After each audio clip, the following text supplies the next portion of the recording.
Hey, LFCN. Welcome to episode 1 of Going Deeper. Listen, last week I sent out a poll on social media. It said, if you could choose one, what discipline would you love to improve this year? With the option of prayer or reading the Bible.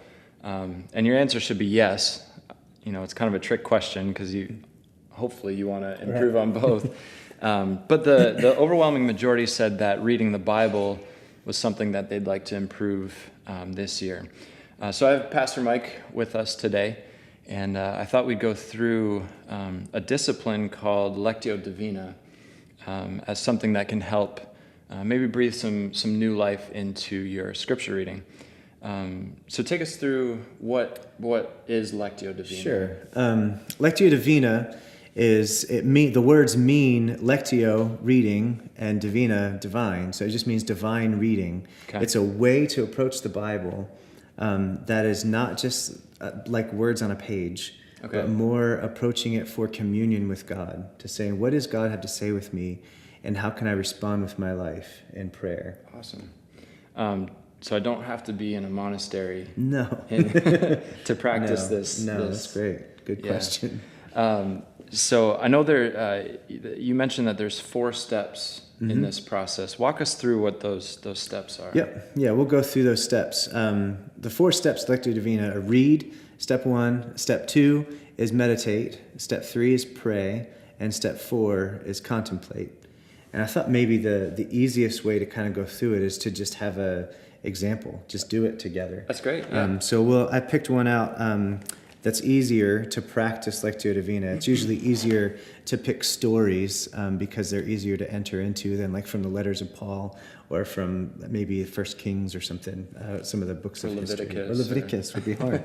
But one of the scriptures I picked out was John chapter 5. Great. We're starting in verse 1, and I'll read from NIV. So the first step would just be to read. So I'll read it to you. Sometime later, Jesus went up to Jerusalem for a feast of the Jews. Now there is in Jerusalem, near the sheep gate, a pool, which in Aramaic is called Bethsaida, and which is surrounded by 5 covered colonnades. Here a great number of disabled people used to lie, the blind, the lame, the paralyzed. One who was there had been an invalid for 38 years. When Jesus saw him lying there and learned that he had been in that condition for a long time, he asked him, "Do you want to get well?" "Sir," the invalid replied, "I have no one to help me into the pool when the water is stirred. While I'm trying to get in, someone else goes down ahead of me." Then Jesus said to him, "Get up, pick up your mat, and walk." At once the man was cured. He picked up his mat and walked. The day on which this took place was a Sabbath. I just read 9 verses of that. So you can pick as little or as many as you want. It helps. That's kind of long to have a Lectio Divina. It helps to have like short sections because you're going to be reading the passage for a while. So the first step is just to read it, just to kind of acclimate yourself to the story and say, this is what's going on. These are the main characters. Maybe you have to read it again just to kind of get your bearings in the story. So the first step is read. Now, when you read, you're not reading just to get through it. You're reading with a special eye toward like every word and saying what words are there actually there. The point is not to get through as much scripture as I possibly can. The point is to enter in deeper to the scripture that's there. So when you read it slowly and read it with an eye toward paying attention to what's there. I know there's a way to read where you're paying attention, and then there's a way to read where you're like, you get 2 pages down, and you're like, what was I reading again? You are reading, but you're not reading. So kind of read more for the paying attention, not to get through a checklist. Right. So when you read, and then the next step is meditate. And when you meditate, this is more like putting yourself into the story. So you're trying to the first step in meditation, I think, would be to paint the picture of the setting, to kind of put yourself there and say, this story has all kinds of clues in order to help us recreate the setting in our imagination. And I think it's okay to use your imagination. So the first... Sort of build that scene in your mind of colors and smells. Colors, smells, what it looks like, who is there. And this one, we've got deaf and mute and paralyzed and the lame, and we have an invalid who's been there for a long time, and we have a pool, and we have 5 covered colonnades that are around the pool. So you can fill in a lot of the blanks of the setting just from the story itself. And then you have Jesus who is in that setting. And then you have a whole bunch of other stuff going on around the setting. You have a pool that apparently when it's stirred, there's a competition to who can get in there first in order to get healed. And so you have all of that, the feelings and the emotions of the people lying around the pool, the hopelessness of the people who can't get in, the hopelessness of this man who can't seem to find anyone to help him. So he's all by himself. And so then you're looking in meditation, you're looking not only at the setting, but once you kind of establish the setting, you read through it again and you look for words that are jumping off the page. Look for phrases that come out at you and hit you differently than the rest of the passage. Or look for characters that you really identify with over other ones. Sometimes you'll read the story and there won't be any words that jump off the page, but there's a character that you're like, for some reason, I'm just drawn to this person. And so you enter in there. And so the meditation part is looking for where you find yourself in the story, putting yourself in the story and seeing what God might be up to. And those words, those characters, it's God starting the conversation with you. So if you're entering into this reading, not like a Bible study, although there's space for Bible study, but you're entering it with communion with God in mind.